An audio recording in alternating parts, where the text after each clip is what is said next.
पर जोर दिया जाता है। चाहे बड़े और छोटे, सभी देशों के साथ समान व्यवहार और आपसी सम्मान किया जाना चाहिए। सभी देशों को वैश्वीकरण के रास्ते पर एक तरफावाद का विरोध करने के साथ बहुपक्षवाद को प्रोत्साहित करना होगा, ताकि विचार विमर्श के जरिए बहुध्रुवीय दुनिया को बढ़ावा दिया जा सके। उधर लाओस की जन क्रांतिकारी पार्टी की केंद्रीय समिति के महासचिव और राष्ट्रपति थोंगलोन सिसोलिथ ने 2 से 6 जून तक चीन की राजकीय यात्रा की। चीन, लाओस और अंतर्राष्ट्रीय समुदाय ने यात्रा की उपलब्धियों की प्रशंसा की है। यात्रा के दौरान दोनों पार्टियों और दोनों देशों के सर्वोच्च नेताओं ने चीन लाओस संबंधों को बढ़ाकर नए युग में सभी मौसमों के अनुरूप चीन लाओस साझे भविष्य वाले समुदाय का निर्माण करने पर सहमति कायम की है। यात्रा से दोनों देशों के बीच पारंपरिक मित्रता मजबूत हुई और विभिन्न क्षेत्रों में आपसी लाभ वाले सहयोग का विस्तार हुआ। विश्लेषकों का मानना है कि थोंगलोन की चीन यात्रा से नए ऐतिहासिक शुरुआती बिंदु पर दोनों पार्टियों और दोनों देशों के बीच संबंधों के विकास का नया खाका तैयार किया गया है। इससे चीन लाओस संबंध और विशेष विभिन्न सभ्यता वाले आधुनिकीकरण कार्य नए चरण में प्रविष्ट हुए हैं। इस साल चीन और लाओस के बीच राजनयिक संबंध स्थापना की 65वीं वर्षगांठ है और चीन लाओस मित्रता वर्ष भी। पिछले 65 सालों में चाहे अंतर्राष्ट्रीय स्थिति में कितना भी बड़ा परिवर्तन क्यों न आया हो, चीन और लाओस के बीच परंपरागत मित्रता हमेशा चट्टान की तरह मजबूत और अटूट रही है। अब दुनिया में सदी का अभूतपूर्व परिवर्तन तेजी से हो रहा है। चीन और लाओस के सामने विकास और पुनरुत्थान का नया मिशन मौजूद है। इस साल चीन में 15वीं पंचवर्षीय योजना और लाओस में 10वीं पंचवर्षीय योजना का पहला साल है। इस कुंजीभूत वर्ष में दोनों देशों ने द्विपक्षीय रिश्तों को बढ़ाने का फैसला किया है। यह दुनिया और युग में हो रहे बदलावों के मुकाबले में अनिवार्य विकल्प ही नहीं, दोनों देशों के विकास की मांग से मेल खाता है और दोनों देशों के लोगों की इच्छा के अनुरूप भी है। पड़ोसी समाजवादी देश होने के तौर पर चीन और लाओस मित्रवत वर्ष के मौके पर विभिन्न क्षेत्रों में सहयोग का विस्तार करेंगे और लोगों के बीच मित्रता बढ़ाएंगे। इसके साथ ही दोनों देश एक साथ अंतर्राष्ट्रीय निष्पक्षता और न्याय की रक्षा करेंगे, समान और व्यवस्थित बहुध्रुवीय दुनिया और समावेशी आर्थिक वैश्वीकरण को प्रोत्साहित करेंगे और अधिक न्यायपूर्ण और उचित वैश्विक शासन प्रणाली के निर्माण को बढ़ावा देंगे। यह क्षेत्रीय और विश्व शांति और विकास के लिए लाभदायक होगा। उधर रूस की संस्कृति मंत्री ओल्गा बोरिसोवा ल्यूमिबोवा ने हाल ही में कहा कि रूस चीन के साथ फिल्म के क्षेत्र में सहयोग का विस्तार करेगा। सेंट पीटर्सबर्ग अंतर्राष्ट्रीय आर्थिक मंच के दौरान उन्होंने संवाददाताओं से कहा कि चीनी फिल्म उद्योग और फिल्म अर्थव्यवस्था दुनिया में अग्रणी है। चीनी फिल्म निर्माता न केवल फिल्मों के आर्थिक प्रदर्शन को महत्व देते हैं, बल्कि पटकथा में निहित मूल्य, नैतिकता और परंपरा पर भी ध्यान दिया जाता है। अब रूसी फिल्म निर्माता चीनी बाजार का विकास करने में जुटे हैं। इस दौरान बॉक्स ऑफिस मुख्य विचारणीय बात नहीं है। रूसी फिल्म के लिए चीनी बाजार में प्रवेश करना सफलता का संकेत है। उन्होंने रूस और चीन के बीच सह निर्मित फिल्मों के महत्व पर भी जोर दिया। उन्होंने कहा कि दोनों देशों ने संबंधित सहयोग दस्तावेज संपन्न किया है। दोनों पक्षों के सहयोग में फिल्म रेड सिल्क रिलीज हो चुकी है, जबकि इसकी अगली कड़ी ब्लैक सिल्क की रूस में शूटिंग पूरी हो चुकी है। उन्होंने यह भी कहा कि रूस और चीन के दर्शक कॉमेडी पसंद करते हैं। दोनों देशों के पटकथा लेखकों को एक दूसरे के मजाक करने के अंदाज को समझना चाहिए, ताकि अलग अलग आयु वर्ग के दर्शकों के लिए लोकप्रिय फिल्में तैयार की जा सके।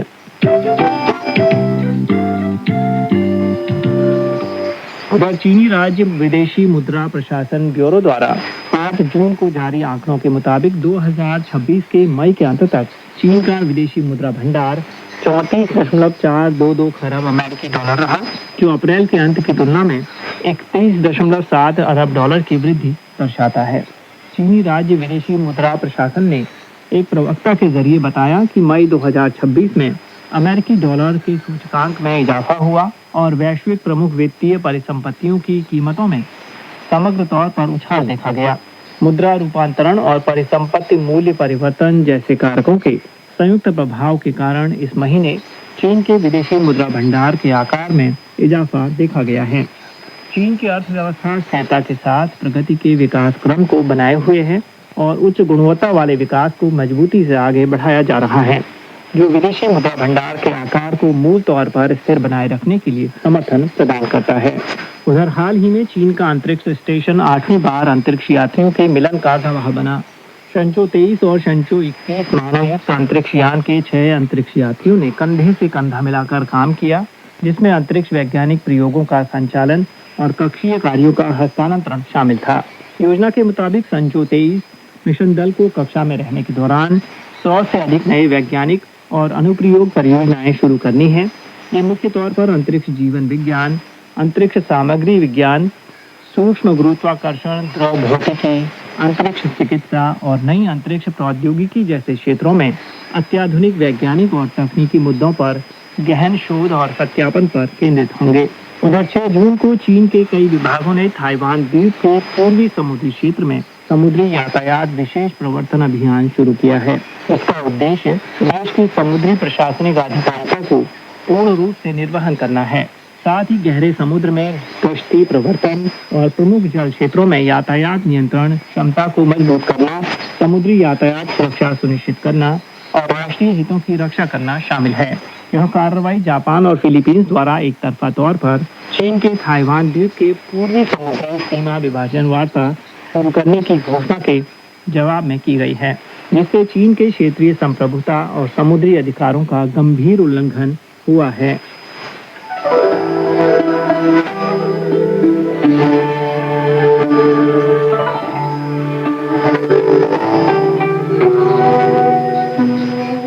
यह चाइना रेडियो इंटरनेशनल है।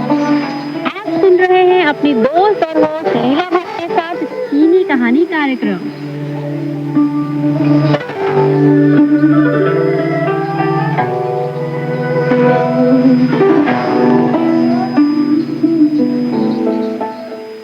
यह चाइना रेडियो इंटरनेशनल है और आप सुन रहे हैं अपनी दोस्त और होस्ट लीला भट्ट को। चीनी कहानी कार्यक्रम में आप सभी का बेहद स्वागत है। दोस्तों, चीनी कहानी कार्यक्रम के अंतर्गत हम सुन रहे हैं आलाई की रचना खोखला पहाड़, जो कि तिब्बत के पहाड़ी इलाके में बसे एक गांव की कहानी है। तो दोस्तों, इस कहानी के पिछले अंक में हमने सुना था कि केलसान वांगडू को किसी तरह प्राथमिक उपचार देकर अस्पताल तक पहुंचाया जाता है। वहीं ची गांव में दोरजी का गधा भी नजर आता है। लोगों को यह उम्मीद है कि गधे को इस बात का अनुभव हो गया है कि दोरजी जेल से छूटकर गांव वापस आ गया है। तो दोस्तों, कहानी में आगे क्या होता है, आइए जानने के लिए सुनते हैं कहानी का शेष भाग।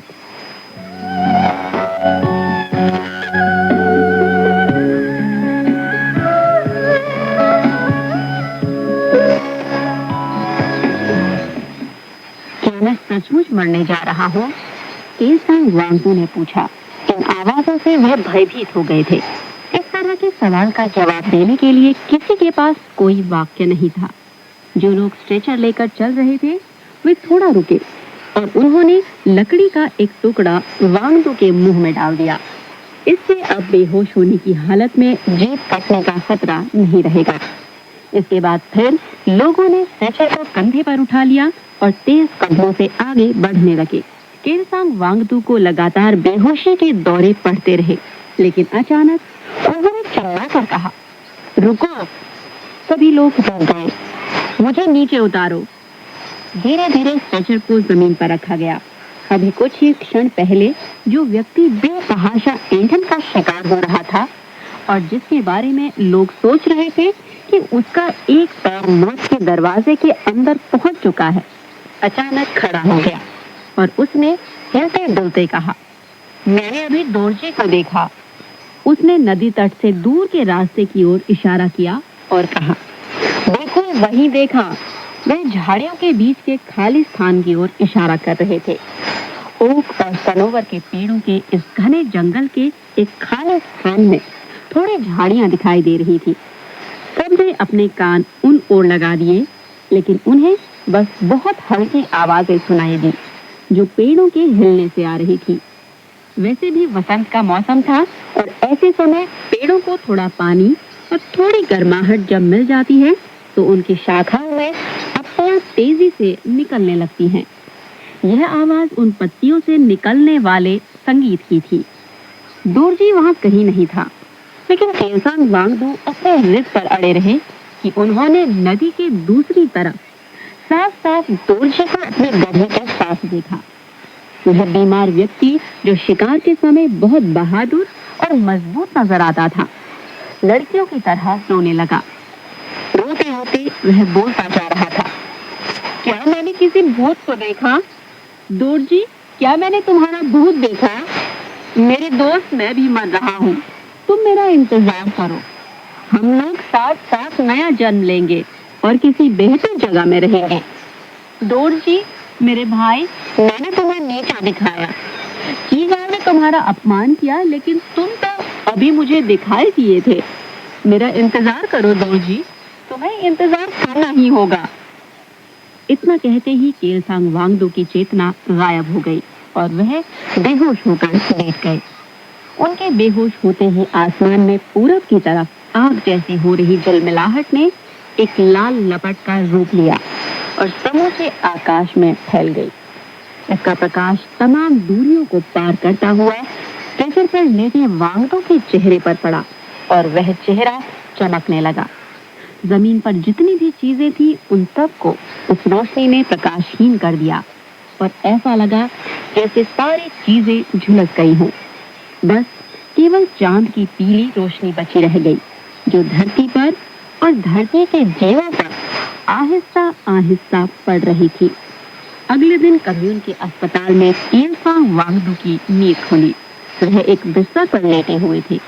हालांकि उनकी आंखें खुली हुई थी, लेकिन दिमाग पूरी तरह खालीपन से भरा था। उन्होंने देखा कि उनके सिर के ऊपर शीशे की कोई बोतल उल्टी लटकी हुई है और उसमें कोई तरल पदार्थ है। उस बोतल से दवा की बूंदें एक ट्यूब के जरिए उनके शरीर में प्रवेश कर रही थी। उन्होंने मन ही मन सोचा कि यह तो किसी ओझा के जादू से भी ज्यादा चमत्कारिक है। शरीर में जाती हुई यह दवा बर्फ की तरह ठंडी लग रही थी। लगता है इस ठंड ने ही मुझे जगा दिया, उन्होंने सोचा। उन्हें पता था कि वह एक बार फिर जिंदा हो गए थे। उनके मुंह से एक कराह निकली, उनकी खुद की कराह, और उन्हें अच्छा लगा कि यह किसी जानवर की चीख नहीं थी। उनकी देखभाल के लिए जिस व्यक्ति को नियुक्त किया गया था वह उनका भतीजा था, जो पिछले 2 वर्षों से कम्यून के मुख्यालय में फॉरेस्ट रेंजर के रूप में काम कर रहा था। उसका नाम उसके पिता ने लोगो जानकन रखा था, लेकिन महान सांस्कृतिक क्रांति के दौरान जब हान लोगों ने अपना नाम बदलना शुरू किया तो उसने भी अपने लिए एक नया चीनी नाम तय कर लिया, लुओ वेदांग। लुओ वेदांग ने केलसांग वांगडू की तरफ झुकते हुए पूछा, चाचा, क्या आप जग गए हैं? बिल्कुल, दिखाई नहीं दे रहा है, केलसांग वांगडू ने हंसते हुए कहा। उन्होंने अपनी एक बाह बाहर निकाली, जिसमें दवा वाली नली नहीं लगी थी। उन्हें महसूस हुआ कि कल के मुकाबले आज उनके शरीर में काफी ताकत आ गई है। मेरा कहने का मतलब है कि क्या आप सचमुच जगे हुए हैं? उनके भतीजे के चेहरे पर चिंता की लकीरें थी। केलसांग वांगडू ने सोचा कि बेचारा मेरे बारे में सोचकर परेशान हो रहा है। निश्चिंत रहो बेटे, मैं बिल्कुल ठीक हूँ। उस नौजवान के चेहरे और आवाज दोनों में थोड़ी सख्ती का फुट नजर आया। उसने कहा, मैंने सुना है कि आपने दोरजी को देखा, क्या यह सच है? हाँ, मैंने देखा, लेकिन दूसरे लोग कह रहे थे कि उन्होंने नहीं देखा। क्या तुम्हारे पास दोरजी के बारे में कोई खबर है? चाचा, यहाँ के नेता लोगों का कहना है कि वे आपके जगते ही आपसे कुछ सवाल करना चाहते हैं। क्या तुम्हारा मतलब ओल्ड वे से है? वह शायद मुझे देखने आया हो। अब वह चाहे सवाल करे या न करे। केलसांग वांगडू के भतीजे ने कुछ क्षण उन्हें देखा और फिर कुछ कहे बिना कमरे से बाहर चला गया। जब वह अंदर आया तो काफी उत्तेजित था। उसने अपने बारे में एक घोषणा की, उन लोगों ने मुझे विशेष जांच टीम में शामिल कर लिया है। क्या? लुओ वेदांग ने कुछ नहीं कहा। बेशक केलसांग वांगडू को अभी तक यह नहीं पता था कि ओल्ड वे को उसके पद से हटा दिया गया है।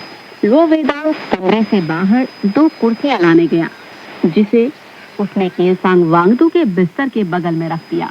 इसके बाद 2 सरकारी सुरक्षा अधिकारियों ने कमरे में प्रवेश किया। उनके चेहरे पर एक क्रूरता झलक रही थी और वे उन कुर्सियों पर बैठ गए।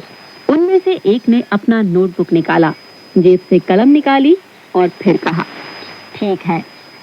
दूसरे अफसर ने अपने पैर पर दूसरा पैर रखते हुए कहा, तुम्हारा नाम क्या है? मैं ची गांव की प्रोडक्शन टीम का नेता हूँ, केलसांग वांगतू ने जवाब दिया। मैंने पूछा कि तुम्हारा नाम क्या है? अफसर ने उसकी बात काटते हुए कहा, केलसांग वांगतू।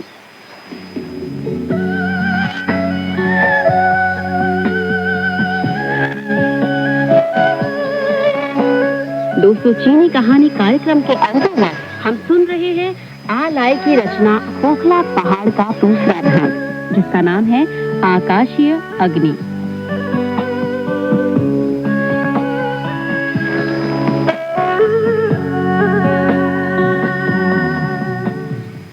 अतीत में केंद्र सरकार के अधिकारियों ने केलसांग वांगतू के साथ बेहद विनम्रता का व्यवहार किया था। जिस तरह ये दोनों अफसर बात कर रहे थे, इस तरह कभी भी किसी ने उनसे बात नहीं की। शायद ऐसा इसलिए हो रहा हो क्योंकि उन्हें नहीं पता कि यह कौन व्यक्ति है। मैं ची गांव की प्रोडक्शन टीम का नेता, उन्होंने फिर कहने की कोशिश की। हमें सब पता है, हम जो सवाल तुमसे कर रहे हैं उसका जवाब दो। अच्छा, यह बताओ कि तुम्हें कौन सी बीमारी है? प्रेस की बाधा है। बकवास, तुम्हें मिर्गी के दौरे पड़ते हैं। क्या तुम प्रोडक्शन टीम के नेता नहीं हो? क्या तुम कम्युनिस्ट पार्टी के सदस्य नहीं हो? तुम कैसे इस तरह के सामंती अंधविश्वासों पर विश्वास कर सकते हो? मैं कल तुमने कुछ देखा कि नहीं? कल? अच्छा, कल हाँ, जंगल में कहीं आग लगी थी और चीगांव से उसकी लपटें दिखाई दे रही थी। काफी धुआं भी नजर आ रहा था। क्या और भी कुछ देखा? और भी कुछ? अरे हाँ, मेरे ऊपर किसी भूत। नहीं, ऐसा नहीं है। मेरा मतलब, मुझे वही बीमारी है जिसे अभी आपने बताया। उस बीमारी को मिर्गी कहते हैं। और कुछ? और कुछ? नहीं, कुछ भी नहीं। क्या सचमुच कुछ भी नहीं? नहीं, कुछ था जिसे कहने में मुझे थोड़ा डर लग रहा है। अफसर के चेहरे पर तुरंत एक चमक आई, ऐसी चमक जैसे कोई बड़ा रसदार फल पेड़ से गिरकर हाथ में आने वाला हो। वह केलसांग वांगतू के चेहरे के पास झुक गया और अचानक अपनी आवाज में नरमी और दोस्ताना भाव लाते हुए कहा, हाँ, बताओ, घबराओ नहीं, बस सब कुछ बता दो। लो वेदोंग अब तक बाहर से झांक रहा था और वह भी अब अंदर आ गया। बताओ चाचा, खुलकर सब बताओ, केलसांग वांगतू ने फूंक निकलते हुए कहा। अभी मैं कुछ कहूंगा तो आप मेरी आलोचना करने लगेंगे। आप कहने लगेंगे मैं सामंती अंधविश्वासों में विश्वास करता हूँ और मुझे इनमें विश्वास नहीं करना चाहिए। आपका कहना सही भी है, मुझे सचमुच इन चीजों में विश्वास नहीं करना चाहिए। नहीं, खुलकर बोलो, हम लोग तुम्हारी आलोचना नहीं करेंगे। मैंने एक भूत देखा, केलसांग वांगतू ने कहा। वह किसका भूत था? ओझा दोरजी का भूत था। तुम ऐसा क्यों कह रहे हो कि वह भूत था? क्योंकि उसे मैंने ही क्षण भर के लिए देखा और फिर वह गायब हो गया। इसके अलावा उसे केवल मैंने देखा और मैं उस समय बीमार भी था। जो लोग बीमार होते हैं उनकी आंतरिक ऊर्जा बहुत कमजोर हो जाती है, इसलिए मैं देख सका। अन्य लोगों ने जो मेरे साथ थे उसे नहीं देखा क्योंकि वे नौजवान और स्वस्थ थे और उनके पास काफी ऊर्जा थी। क्या यह सचमुच दोरजी ही था? हाँ, वह मेरे गांव का दोरजी ही था। कॉमरेड, आप मुझे बताइए कि क्या आप लोगों ने सचमुच दोरजी को गोली मार दी थी? उन दोनों अफसरों ने इसके सवाल का जवाब दिए बगैर नर्स को आवाज दी। उन लोगों के निर्देश पर नर्स ने उसकी बाह में लगी नली और सुई निकाल दी। माफ करना, हमें थोड़े समय के लिए तुम्हें दिक्कत में रखना होगा। मैं चाहता हूँ कि तुम मेरे साथ उस जगह पर चलो जहाँ तुमने दोरजी को देखा था। इसके बारे में हम लोग बातचीत करेंगे और फिर तुम्हें यहाँ वापस ला देंगे और इस बात का भी ध्यान रखेंगे कि तुम पूरी तरह ठीक हो जाओ। यह हम लोगों का वादा है। लेकिन क्या वह बहुत बीमार नहीं है? केसांग वांगडू के भतीजे ने कहा। अपने चाचा के स्वास्थ्य को लेकर उसके चेहरे पर चिंता की लकीरें दिखाई दे रही थी। हालांकि अब वह विशेष जांच टीम का सदस्य था और उसकी यह ड्यूटी थी कि फरार अपराधी को न्याय दिलाने के लिए पकड़ने में मदद करे। हमने पूंजीवाद के रास्ते पर चलने वालों का पहले ही तख्ता पलट कर दिया है। और क्या तुम समझते हो कि हम एक मिर्गी के मामूली से मरीज की देखभाल नहीं कर सकते? अफसरों ने जवाब दिया। केसांग वांगडू इस सवाल की अनदेखी करते हुए बिस्तर से उछलकर खड़ा हो गया और बोला, चलिए चलते हैं। दोनों अफसर हंसने लगे। हालांकि उनके चेहरे पर अभी भी क्रूरता दिखाई दे रही थी। जल्दी ही वे लोग एक जीप में सवार होकर उस सड़क पर आगे बढ़ रहे थे जिस पर ची गांव से केलसांग को लाया गया था। केलसांग जितना ही दोरजी के बारे में सोचता था उतनी ही उसकी चिंता बढ़ती जाती थी। कॉमरेड, क्या दोरजी मर चुका है? कोई जवाब नहीं। क्या आपने उसे गोली मारी? तुम क्या सोचते हो? वह अपराधी है। सामंती अंधविश्वासों को करने का अपराधी, लेकिन उसने औरों के भले के लिए ही ऐसा किया। जिस अफसर से केलसांग की बात हो रही थी वह बहुत उत्साही किस्म का था। केलसांग की इस बात से वह पूरी तरह चिढ़ गया और बोला, तुम कह क्या रहे हो? क्या तुम कम्युनिस्ट पार्टी के सदस्य हो या तुम एक सजायाफ्ता दंगाई की ओर से बोल रहे हो? मैं अब तुम्हें बताता हूँ। वह भाग गया। तुम अगर यह सोचते हो कि हमने सचमुच उसे गोली मारी तो क्या हमारे गोली मारने के बाद भी वह भाग सकता था? उसे महज 6 साल की सजा दी गई थी और फिर वह सजा काटने की बजाय भाग गया। तुम क्या समझते हो कि ऐसे व्यक्ति को गोली नहीं मारी जानी चाहिए? इतने साफ शब्दों में केलसांग को अनुशासन का पाठ पढ़ाया गया, लेकिन इसके बावजूद उसे बिल्कुल गुस्सा नहीं आया। उसने इत्मीनान के साथ सीट के पीछे के हिस्से का सहारा लिया और लंबी सांस लेते हुए कहा, बिल्कुल, उसे मार दिया जाना चाहिए। उसे गोली मार दी जानी चाहिए। केलसांग ने अफसरों को चकमा देने का एक मामूली सा उपाय ढूंढ लिया। जीप को रोकने के लिए जिस जगह उन्होंने आवाज दी वह जगह कोई और थी। पिछली रात दोरजी को उन्होंने यहाँ नहीं देखा था। हालांकि यह जगह बिल्कुल वैसी ही थी। यहाँ भी एक नदी बह रही थी और उसके किनारे हरी हरी घासें थी और साथ ही ऊख तथा सनोवर के पेड़ों का जंगल भी था।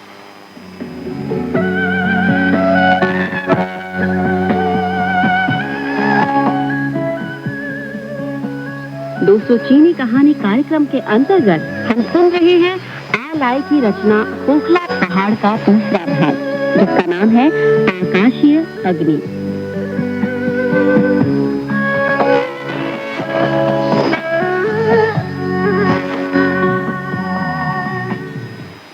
एक तेज घड़घड़ाहट के साथ जीप रुक गई और फिर वे लोग उतरे। अब चूंकि वांगडू अस्पताल के वातावरण से बाहर एक बार फिर प्रकृति की गोद में आ गया था, उसे महसूस हुआ कि उसके शरीर की खोई हुई ऊर्जा वापस आ रही है।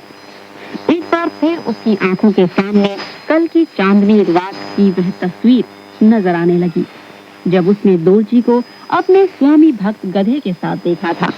उसने सोचा कि निश्चित तौर पर यह भूत नहीं था, वह सचमुच दोरजी ही था। वह जेल से भाग गया और अब वापस ची गांव में आ गया है। घास के घेरे के बीचों बीच वांगडू खड़ा था और उसने 3-4 बार अपने पांव पटकते हुए कहा कि उसने बिल्कुल उसी जगह दोरजी को खड़े देखा था। दोनों अफसरों ने उस स्थान का अच्छी तरह मुआयना किया, लेकिन उस जगह को देखने से इस बात का तनिक भी संकेत नहीं मिलता था कि इन घासों पर पिछली रात कोई व्यक्ति या जानवर खड़ा रहा होगा। घासों का रूप रंग और उनकी नर्म फुनगियां बता रही थी कि यहाँ कोई नहीं आया था। वांगडू ने जब देखा कि कोई प्रमाण के अभाव में वे दोनों अफसर बहुत परेशान दिख रहे हैं, तो उसने 1-2 बार और पहले के मुकाबले ज्यादा ताकत से अपना पैर पटका और जोर दिया कि यही वह जगह थी। दोनों अफसरों ने भी अपने पांव वहां पटक कर देखे, लेकिन उन्हें कुछ भी हासिल नहीं हुआ। सभी लोग वापस जीप में आ गए और अब यह खोजी दल अस्पताल की ओर बढ़ चला। उनके ठीक सामने आकाश में अभी भी काले बादल का एक समूह लटक रहा था। जरा उस धुएं जैसे बादलों को देखिए, वांगडू ने जोर से उन अफसरों से कहा। जरूर कहीं आग लगी है। विशेष खोजी दल के सदस्यों ने कुछ भी जवाब नहीं दिया। आप लोग इन छोटी छोटी बातों में लगे हैं, जबकि सचमुच बड़ा जंगल जल रहा है, वांगडू ने कहा। अभी भी किसी ने कोई जवाब नहीं दिया। सच्चाई यह थी कि केलसांग वांगडू खुद भी यह चाहता था कि वह अपना मुंह बंद रखे, लेकिन उसे ऐसा हो नहीं पा रहा था। वैसे खोजी दल के सदस्य भी यही चाहते थे कि वांगडू चुपचाप बैठा रहे। थोड़ा रुकने के बाद वांगडू ने फिर कहा, जब हम बंजर जमीन का सफाया करते हैं तो भी बहुत धूल धक्कड़ उठती है, लेकिन हवा चलते ही वह गायब हो जाती है। केलसांग वांगडू इस बात का जिक्र करना चाहता था कि दोरजी के न मरने की खबर से उसे कितनी खुशी हुई, और यह कि दोरजी चुपके से वापस अपने गांव में आ चुका है। वह खुश था क्योंकि उसने अपनी आंखों से उसे देखा था। यह बताने की बजाय उसने कहा, हम आमतौर पर सर्दियों की शुरुआत के साथ अपने यहाँ खेतों में सफाई का काम करते हैं, क्योंकि उस मौसम में जंगल के विभिन्न हिस्से बर्फ की वजह से एक दूसरे से कटे रहते हैं। अभी बर्फ पिघल चुकी है, इसलिए अगर इस समय जंगल में कहीं आग लगी तो उसे रोक पाना बहुत ही मुश्किल होगा। तुम बहुत बकवास करते हो। अगर देश के जंगल जलने लगेंगे, क्या इससे तुम्हें खुशी होगी? केलसांग वांगडू झेप गया और उसने सिर नीचे झुका लिया। अफसर के इस सवाल ने उसे खामोश कर दिया। वह कभी भी किसी जंगल के जलने से खुश नहीं हो सकता, भले ही वह जंगल राज्य का हो या ना हो। अगर जंगल में आग लगती है तो जानवरों और चिड़ियों के लिए या उनके बसेरों के लिए कोई जगह सही सलामत नहीं बचती। अग्नि देवता बड़ी आसानी से अपनी एक ही लपट में धनी से धनी गांव को निगल सकते हैं। वह बहुत आसानी से किसी भी झरने को पानी से वंचित कर सकते हैं और उसे पूरी तरह सूखा कर सकते हैं। अगर कोई भी पेड़ नहीं होगा तो हमारी क्या हालत होगी, इसे आसानी से समझा जा सकता है। क्या कोई है जो इस आग को बुझाने की पहल करेगा? वांगडू ने उससे पूछे गए सवाल के जवाब में यह सवाल किया। उस सुबह जब वे कम्यून से चले थे तो उन्होंने देखा था कि प्राइमरी स्कूल के बाहर मैदान में किसी सभा के लिए लोग इकट्ठे हो रहे थे। वहाँ एक सभा चल रही थी और कोई लाउडस्पीकर से भाषण दे रहा था। केलसांग वांगडू ने पूछा, वहाँ जो लोग सभा में थे, क्या उन लोगों ने इस बात पर गौर नहीं किया कि बिल्कुल उनके सामने ही जंगल में आग लगी हुई है? यह राज्य का मामला है। तुम्हें क्या जरूरत पड़ी है कि राज्य के मामले को लेकर इतनी माथापच्ची कर रहे हो? अच्छा, तो आपका क्या ख्याल है कि आपको यह आग दिखाई नहीं दे रही है? हमारा काम भागे हुए कैदियों को पकड़ना है। इन शब्दों के साथ दोनों अफसरों के चेहरे तमतमा गए और उन्होंने फिर गंभीर रूप धारण कर लिया। केलसांग वांगडू ने उनका जवाब देना मुनासिब नहीं समझा, लेकिन खामोशी के साथ ही उसके अंदर एक संवाद चलता रहा। क्या दोरजी ने जो आग लगाई थी उससे गांव वालों का भला नहीं हुआ? क्या यह सही नहीं है कि उस आग से किसी भी तरह का नुकसान नहीं हुआ? ये अफसर इतने अड़ियल दिमाग के हैं कि इन्हें बस दोरजी को गिरफ्तार करने की पड़ी है, और वे यह भी नहीं देख पा रहे हैं कि ठीक उनकी आंखों के सामने जंगल में इतनी भयंकर आग लगी है। केलसांग वांगडू सिहर उठा। उसे बहुत स्पष्ट तौर पर अपनी कल्पना में ही इन सारी चीजों की एक परिणति दिखाई दी, और यह परिणति ऐसी थी जिसने उनकी हड्डियों को भी कंपा दिया। उसने देखा कि चीगांव पूरी तरह ध्वस्त हो चुका है, इस तरह जैसे यही उसकी किस्मत में लिखा हो। उसे अब वापस किसी भी हालत में अस्पताल नहीं जाना चाहिए। उसे गांव जाना चाहिए और उन तैयारियों में जुट जाना चाहिए ताकि आग को आगे बढ़ने से रोका जा सके। वह गांव का नेता है, अगर इस विपदा को टालने का कोई तरीका नहीं हुआ तो समूचे गांव के साथ वह भी इसकी चपेट में आ जाएगा। गाड़ी रोककर उन अफसरों में से एक ने वांगबो से कहा, तुम उतर जाओ। तुम सचमुच कम्युनिस्ट पार्टी के एक सचेत और जागरूक सदस्य लगते हो। जैसे ही वह जीप से उतरा, नदी के पूर्वी मुहाने से हवा का एक बहुत तेज झोंका आया और उस झोंके के साथ वांगडू ने धुएं और आग की महक को बड़ी तेजी से महसूस किया। ऊपर आसमान में काला धुआं और भी घना होता जा रहा था। उसके निचले हिस्से में जो लाल चमक दिखाई दे रही थी वह पूरे क्षितिज में फैलने लगी थी।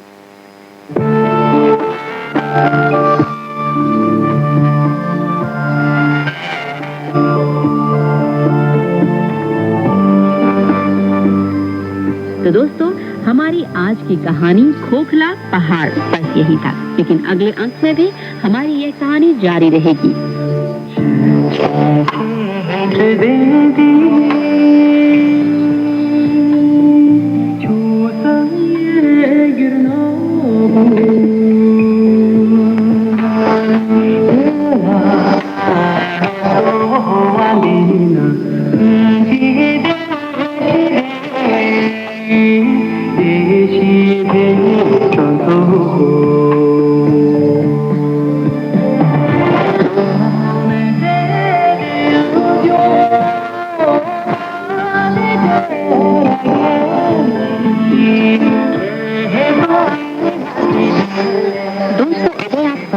तिब्बती गायिका जियांग यांग चोमा की आवाज में तिब्बती गीत जिसका नाम है जन्मभूमि का प्यार। इस गीत में पठारी मैदानों के प्राकृतिक सौंदर्य और रहस्य, तिब्बती लोगों की नेकदिली और भलाई तथा जन्मभूमि के प्रति उनके गहरे प्यार को अभिव्यक्त किया गया है।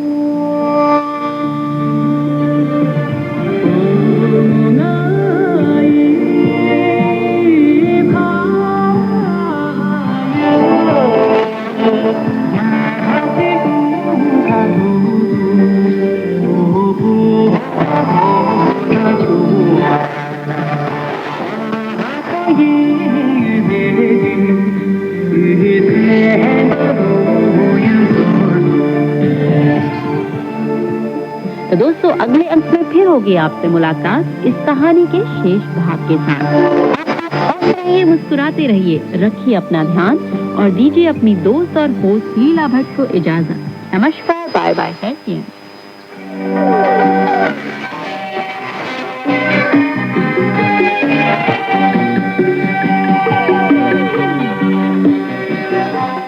यह चाइना रेडियो इंटरनेशनल है। अब शुरू होता है पश्चिम की तीर्थ यात्रा महासागर का समय।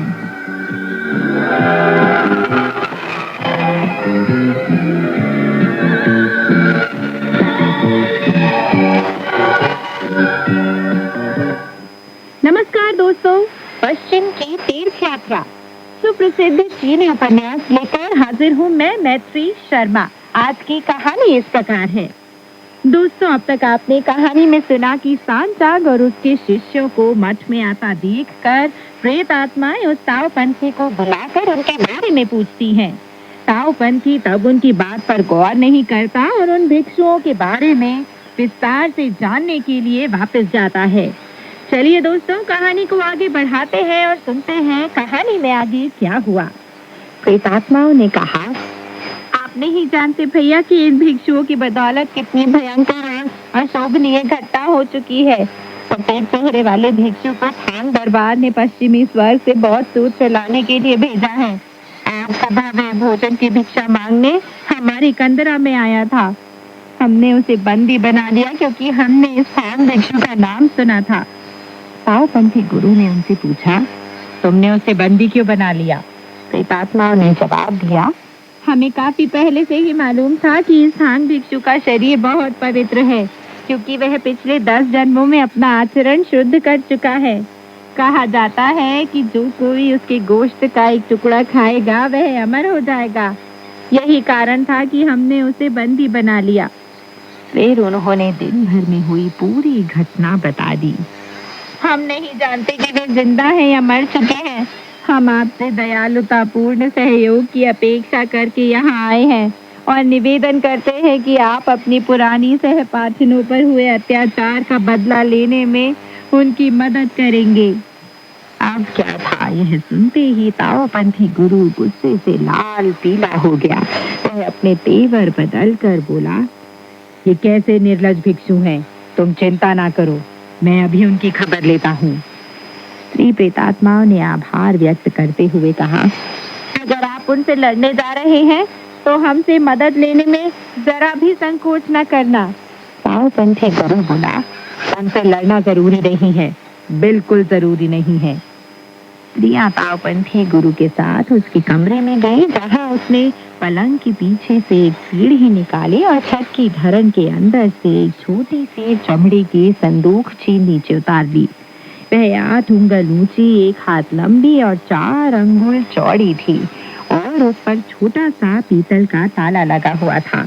अपनी आस्तीन के अंदर से उसने कलहन पीत वर्ण का एक चौकोर रुमाल निकाला, जिसके सिरे पर एक छोटी सी कुंजी बंधी थी।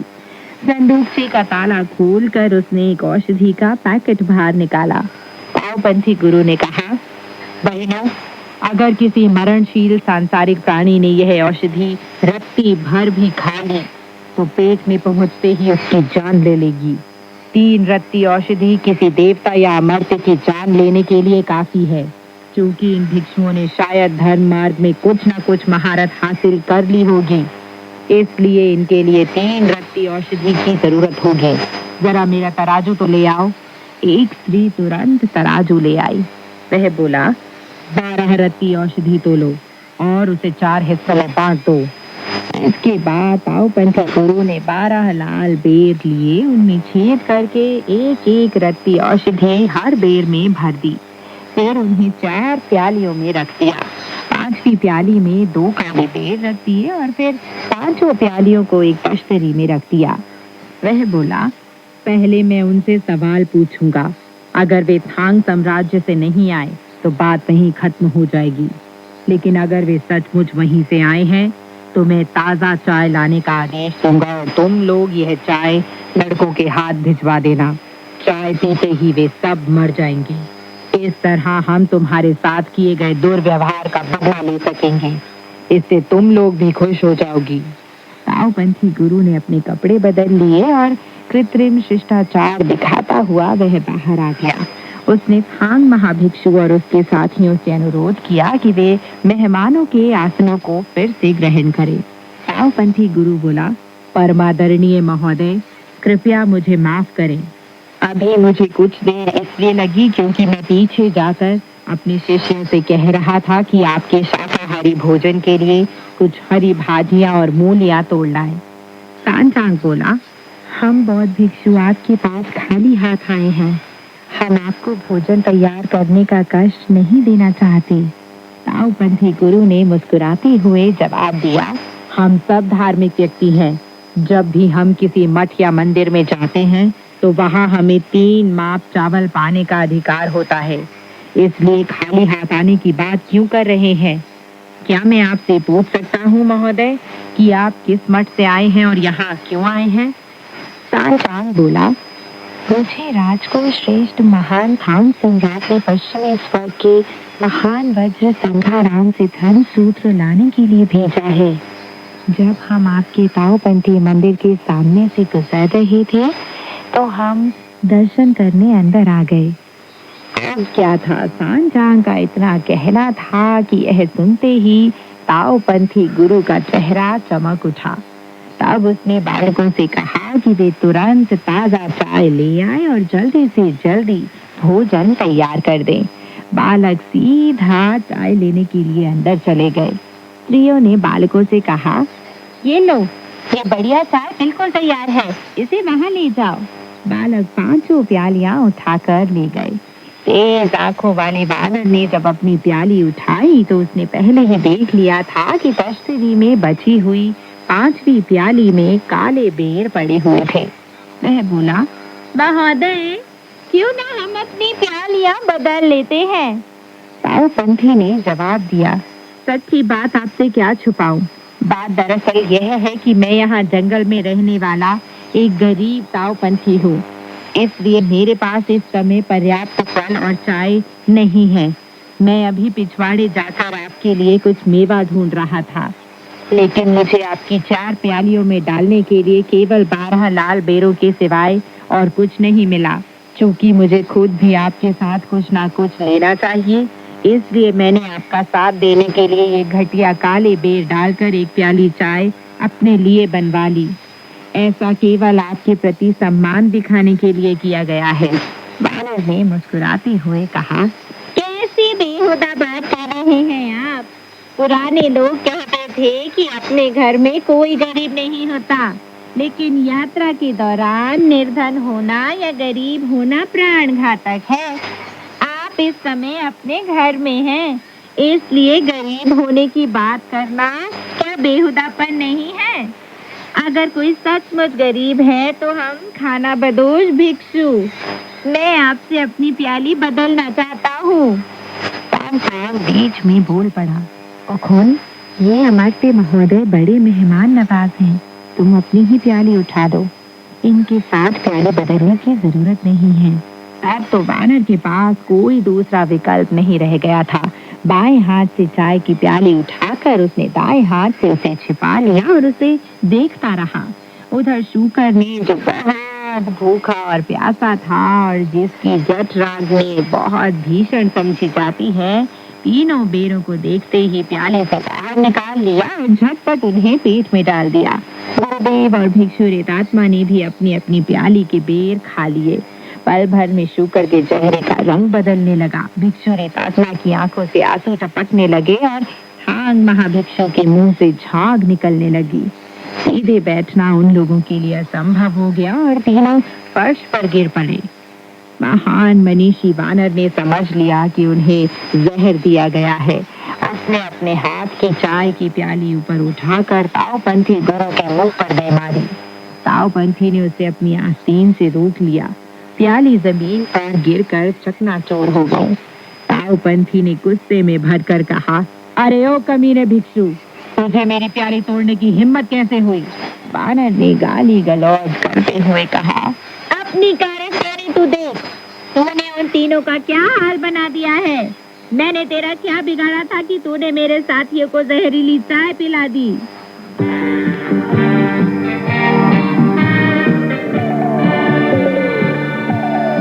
दोस्तों, अब तक आपने कहानी में सुना कि जब यह पक्का हो जाता है कि वे भिक्षु ही 7 प्रेतात्मा को परेशान करने आए थे, तो तावपंथी को बहुत गुस्सा आता है।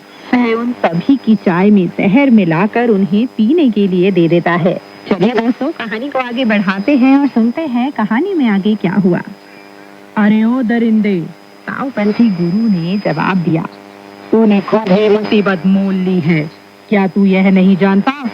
वानर बोला, हमने यहाँ आकर केवल यह कहा है कि हम कहाँ आसन ग्रहण करें और हम कहाँ से आए हैं। हमने ऊंची ऊंची बातें कभी नहीं की। तुम कैसे कह सकते हो कि हमने खुद ही मुसीबत मोल ली है? तावपंथी गुरु ने वानर से पूछा, क्या तुमने मकड़ जाल कंदरा में आकर भोजन की भिक्षा नहीं मांगी थी? क्या तुमने कभी मलिनता परिमार्जक चश्मे में स्नान किया था? वानर ने जवाब दिया, मलिनता परिमार्जक चश्मे में तो 7 स्त्री प्रेतात्माएं थी। जो कुछ तुम कह रहे हो उससे लगता है कि तुम्हारी उनसे मिली भगत रही है। मुझे यकीन है कि तुम खुद भी एक प्रेतात्मा हो। जहाँ हो वहीं खड़े रहो और ये लो मेरे दंड का मजा लो। वाह रे वानर राज, उसने अपने दंड को कान के अंदर से निकाला, उसे घुमाकर चावल के कटोरे के बराबर मोटा बना दिया और तावपंथी गुरु के मुंह पर दे मारा। तावपंथी ने फुर्ती से पलटा खाया और उसके वार से बच गया। फिर उसने एक बेहतरीन तलवार निकालकर वानर पर जवाबी प्रहार कर दिया। उनकी गाली गलौज और लड़ाई की खबर अब तक उन 7 स्त्री प्रेतात्मा को मिल चुकी थी जो अंदर बैठी थी। वे जल्दी ही बाहर निकल आए और जोर से चिल्लाकर बोली, बड़े भैया, चिंता मत करो और देखो कि आपकी बहनें इसे कैसे पकड़ती है। उन्हें देखते ही वानर का गुस्सा तो 7वें आसमान पर पहुंच गया। अपने लोहदंड को दोनों हाथों से घुमाते हुए उसने पैतरा बदला और उनके बीच कलाबाजी खाकर ताबड़तोड़ वार करना शुरू कर दिया। तब उन 7 स्त्री प्रेतात्माओं ने अपनी तिलिस्मी शक्ति के जरिए मोटी रेशमी रस्सियां निकालनी शुरू कर दी।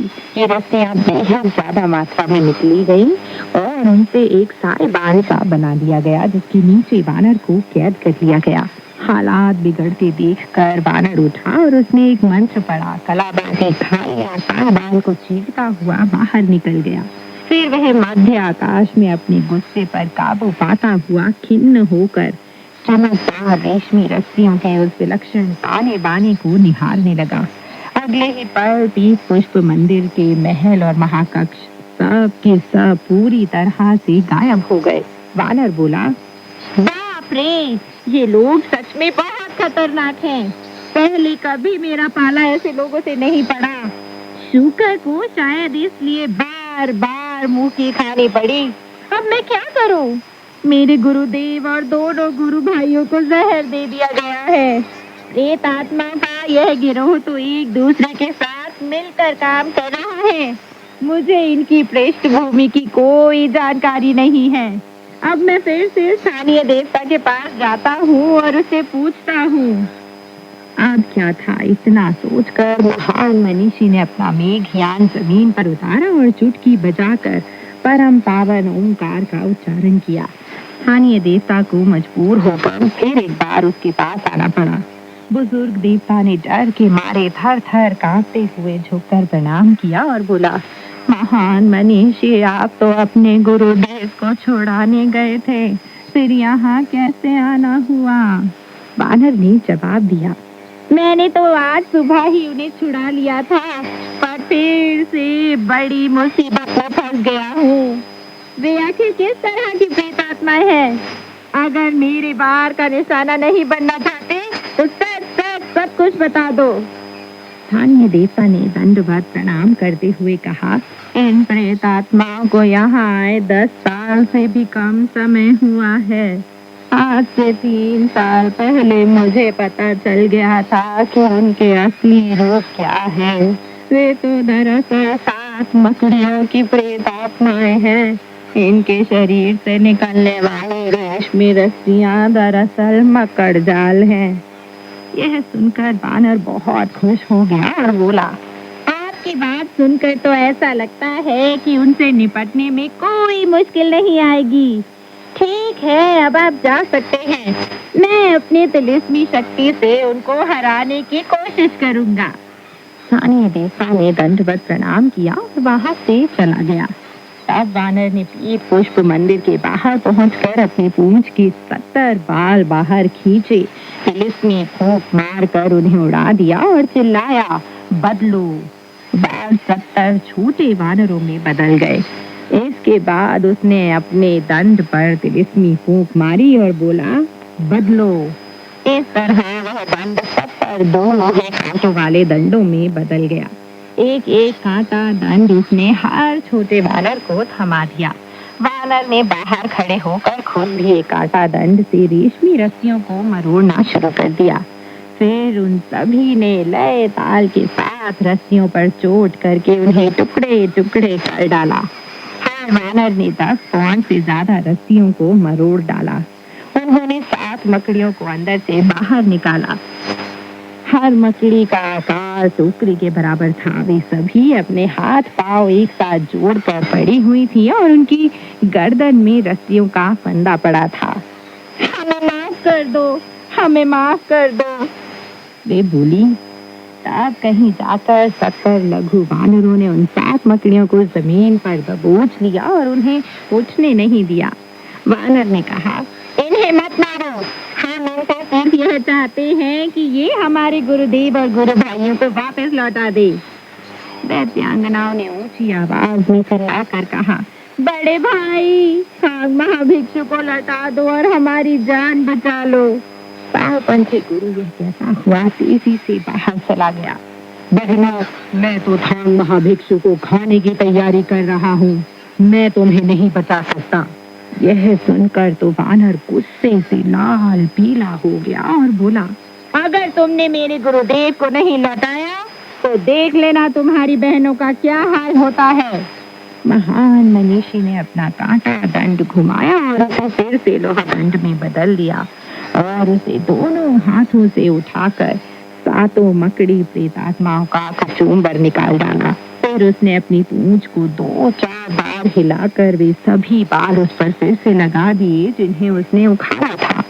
उसके बाद वह अकेले ही अपना दंड घुमाता हुआ ताओपंथी गुरु से लड़ने अंदर चला गया। जब ताओपंथी गुरु ने यह देखा कि वानर ने उसकी सातों सहपाठिनों की जान ले ली है तो वह आपे से बाहर हो गया। गुस्से में भरकर उसने जवाबी आक्रमण के लिए तलवार उठा ली। इस युद्ध में दोनों ही पक्षों का पारा 7वें आसमान पर चढ़ा हुआ था और दोनों ही अपनी तिलिस्मी शक्तियों का पूरा इस्तेमाल कर रहे थे। जब ताओपंथी गुरु ने वानर के साथ युद्ध के 50-60 दौर खत्म कर दिए तो उसे अपनी हाथों की शक्ति क्षीण और अपनी मांसपेशियों की क्षमता शिथिल होती हुई जान पड़ने लगी। इसलिए उसने अपना कमरबंद खोल दिया और अपनी काली पोशाक को उतार फेंका। कपड़े उतारने के बाद ताओपंथी गुरु ने दोनों हाथ ऊपर उठाकर अपनी आंखों के नीचे बनी 1000 आंखों से सुनहरा प्रकाश फेंकना शुरू कर दिया। एक भयंकर नजारा था वह। वानर ने अपने दोनों हाथों और दोनों पैरों से अंधाधुंध वार करना शुरू कर दिया। फिर भी वह सुनहरे प्रकाश में इधर उधर ही चक्कर काटता रहा। ना तो एक कदम आगे जा सका और ना पीछे। ऐसा लगता था मानो वह किसी बाल्टी में चक्कर काट रहा हो।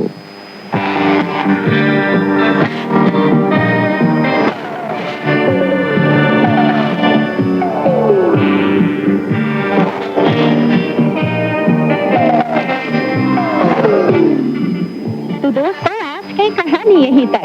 आगे की कहानी लेकर मैं मैत्री शर्मा फिर हाजिर होंगी।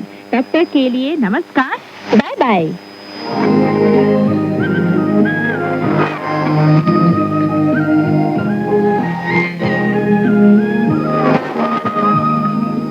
CGTN हिंदी सेवा रोजाना 5 कार्यक्रम प्रसारित करती है। हमारा पहला कार्यक्रम भारतीय समय के अनुसार सुबह 8:30 से 9:30 बजे तक, दूसरा कार्यक्रम संध्या के 6:30 से 7:30 बजे तक, तीसरा कार्यक्रम रात के 8:30 से 9:30 बजे तक, चौथा कार्यक्रम रात के 9:30 से 10:30 बजे तक और पांचवा कार्यक्रम रात के 10:30 से 11:30 बजे तक प्रसारित होता है। कार्यक्रमों के मीटर बैंड इस प्रकार है: सुबह 8:30 से 9:30 बजे 13,720 किलोहर्ट्ज, शाम 6:30 से 7:30 बजे 9,635 किलोहर्ट्ज, रात 8:30 से 9:30 बजे तक 7,225 किलोहर्ट्ज, रात 9:30 से 10:30 बजे 7,395 किलोहर्ट्ज, रात 10:30 से 11:30 बजे 1,269 किलोहर्ट्ज। अब इंटरनेट पर CGTN की हिंदी वेबसाइट भी खुली हुई है। इसे देखने के लिए हम आपका हार्दिक स्वागत करते हैं। हमारी वेबसाइट का पता है hindi.cgtn.com।